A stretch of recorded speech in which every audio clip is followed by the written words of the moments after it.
Amazon hotel and রেস্টুরেন্টে আমরা আজকে ফ্রিতে ইফতার করতে যাচ্ছি। শুনেছি সেখানে নাকি সবাইকে ফ্রিতে ইফতার করানো হয়। সেই কথা শুনে আমরা আর লোভ সামলাতে পারলাম না, আমরা রওনা দিলাম আল্লাহর নাম করে। রংপুর হাইওয়ে রোডে রংপুর মডার্ন মোড় থেকে 5-7 কিলোমিটার দূরে গেলেই পাবেন শাহ আমানত পাম, আর তার পাশেই হচ্ছে আমাজান হোটেল এন্ড রেস্টুরেন্ট। এই হোটেলের যে মালিক আলামিন ভাই, তিনি এই হোটেলের পক্ষ থেকে প্রতিদিন প্রায় 100 মানুষকে তিনি ইফতার করান।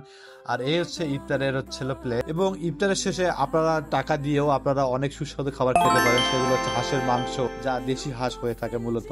তারপর হচ্ছে একটু সাধারণ ছোট মাছের হচ্ছে ভাজি বা চচ্চড়ি যাকে আমরা বলি, বড় মাছের ভাজি এবং ছোট দেশি চিংড়ি মাছের ভাজি, এবং বিভিন্ন সময় বিভিন্ন ছোট মাছের ভাজি এখানে পাওয়া যায়। এছাড়াও যারা মুরগি খেতে ভালোবাসেন তাদের জন্য এখানে আছে ভুনা মুরগির মাংস, এবং তার সাথে আছে মুখরোচক ভর্তা। এই ভর্তাটা কিন্তু খুবই টেস্টি হয়। ইফতারের সময় হয়ে আসতেছে আর এদিকে ইফতারের প্লেট তৈরি করা হচ্ছে। ইফতারের প্রতি প্লেটে থাকছে 1 প্লেট খিচুড়ি, 2 পিস মাংস, আরো থাকছে বিভিন্ন সালাদ আইটেম সহ খেজুর। এবং এই প্লেটটি আল্লাহকে খুশি করার জন্য রোজাদার ব্যক্তিদেরকে খাওয়ানো হয়, যা সম্পূর্ণ ফ্রিতে দোকানদারের মালিক তা বহন করে।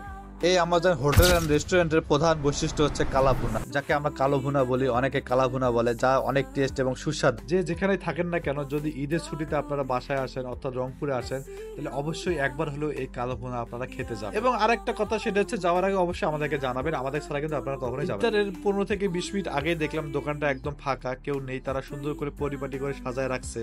তো আমি তাদেরকে জিজ্ঞেস করলাম, ভাই কোনো লোক দেখি নাই, শুনছিলাম অনেক নাকি লোকজন হয়, কিন্তু তারা বলতেছিল যে ভাই একটু ওয়েট করেন, দেখবেন ম্যাজিক। যাই হোক, এদিকে আমি আর আসাদ ভাই সুন্দর একটা সময় কাটাতেছিলাম, কিন্তু এদিকে ইফতারের ঠিক 5 মিনিট আগেই দেখে দোকান কানায় কানায়, কোথাও কোনো জায়গা নাই একটা লোক দিয়ে বসে ইফতার করবে সেই জায়গাটা বলে গেল। শাহ আমানত পাম্পের পাশে এখানে অনেক বাস থামে, বাসের যাত্রীরা এই আমাজান হোটেলে ইফতার করতে আসে এবং তারা ইফতার তৃপ্তি করে খায়। খাওয়ার পর যখন আলামিন ভাইকে টাকা দিতে যায় এবং যখন তারা শোনে এই ইফতারটা পুরোটাই ফ্রি, তারা যেন আকাশ থেকে পড়ে। তিনি তার দোকান ছাড়াও আশেপাশে যে মসজিদ আছে, মাদ্রাসা আছে, সেখানেও তিনি ইফতারের এইরকম আয়োজন করে। এবং একটা কথা না বললে নয়, আমরা কিন্তু ভাই এখানে শুধু ফ্রি খেতে আসিনি, আমরা সবসময় এখানে আসি, খাই। আসাদ ভাইকে দাওয়াত দিছি আমি, কিন্তু বিলটা কিন্তু শেষ পর্যন্ত উনিই দিছে।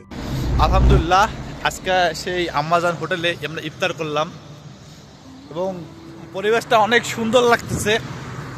হাইওয়ে রোড, ফাঁকা রোড, তার পাশে এখানে যে আসলে যত্ন সহকারে যেভাবে মানুষকে খাওয়াচ্ছে, তাও ফ্রি ফ্রি, তা আসলে কল্পনাতীত আর কি। আমরা দেখলাম আমাদের সামনে ওই যে ওইখানে দেখেন অনেকগুলো বাস থামছে, সেই বাসের লোকজনও পর্যন্ত সেখানে গেছে এবং তারা সবাই খাইছে তৃপ্তি করে। কিন্তু তারা যখন বিল দিতে গেছে, যা শুনতেছে, মানে গিয়ে শুনতেছে আর কি, যে সেই বিলটা হচ্ছে ফ্রি। তো তারা আসলে পুরো একদম চমকে গেছে, কি ব্যাপার, খাইলাম আমরা কিন্তু বিল ফ্রি। তো এটা একটা মহৎ উদ্যোগ, তারা মনে প্রাণে দোয়া করতেছে। এই যে একটা দোয়া, আমি মনে করি আলামিন ভাই অনেক দূর এগিয়ে যাক ইনশাল্লাহ। তুই অলরেডি ভাইরাল, আরও ভাইরাল হবে ইনশাল্লাহ। তো আজকে এই পর্যন্তই ভিডিওটা, ভালো লাগলে শেয়ার করে দেবেন। আর অবশ্যই যদি আসেন ইফতার করার জন্য, তো অবশ্যই এখানে আসবেন। সেহরিরও ব্যবস্থা আছে, তো আমরা একদিন সেহরি করবো এখানে। তো আজকে ভিডিওটা এই পর্যন্ত শেষ, ধন্যবাদ।